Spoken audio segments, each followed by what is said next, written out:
So this woman is about to poison her own daughter and blame her for murders she committed. Now the woman's name is Stacey. One day she meets a guy named Michael. They get married, but unfortunately her husband dies from a heart attack. And a year later she gets married to this guy, David. Now Stacey has 2 daughters from her previous marriage and David has a son. Anyways, one day Stacey and David get into a big argument. And I'm talking a 7 hours argument.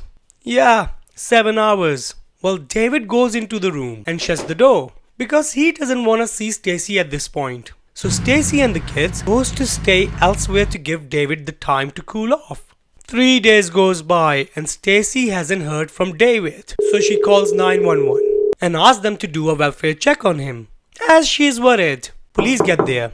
They open the bedroom door and this is where they find David on the bed, dead. And under his bed, they find an empty bottle of antifreeze. And on the nightstand, they find a glass with antifreeze inside. So it seems that David actually killed himself. Police contact Stacey and she confirms that David has been depressed. So it's pretty much open and shut case. Until the detectives on this case are not buying this suicide story. Because weirdly, in David's will, he left all his money to Stacey and her daughters. But didn't leave anything for his own son. So they are like, yeah, something is not right. And suddenly this starts looking a lot like homicide. And Stacey, she might have poisoned her own husband. So the detectives say we should question Stacey's first husband. But as we already know, Michael died from a heart attack. Or did he? And this is where everything starts falling apart. Well, detectives find it very weird, so they petition the court to get her first husband's body exhumed. It takes them 2 years to get the permission.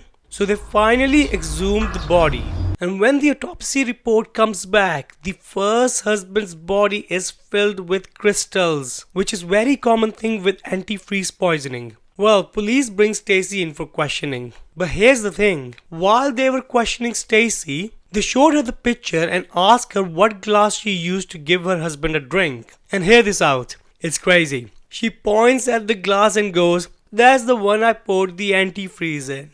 She just stops, dead silence, and the detectives are just sitting there, pen down. Like, what did you just say to us? And she just stops mid-sentence. But unfortunately, it's not enough to arrest her. And the detectives are not about to give up. So they go to daughter's college and tell her that her father, Michael, Stacey's first husband, didn't die from a heart attack. He actually died from antifreeze poisoning. So she calls her mum and tells her everything. And Stacey is angry, like how dare they harass her daughter. Well, Stacey tells her daughter to come over for a drink, as it's been a stressful day. And the daughter says yes. But remember what I told you at the start of the story? Yeah, that drink. After a while, the daughter isn't feeling right. So she goes to the bedroom and falls asleep. The next morning, Stacey sends her other daughter to wake her up.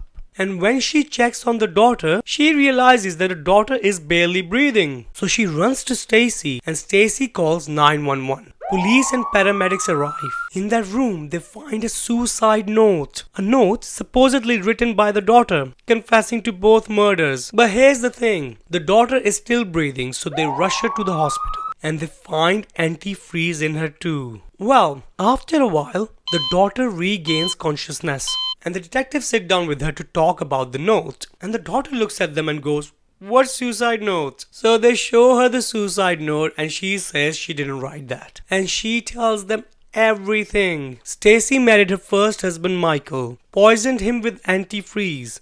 She then marries David and poisons him too. And when police started getting close, she tried to kill her own daughter and frame her for both murders. Police find fingerprints of Stacey on the antifreeze glass and also finds a few saved drafts to the suicide note on her computer. So they arrest Stacey and she gets life in prison. And just after 7 years into her sentence, she dies from a heart attack. Yeah.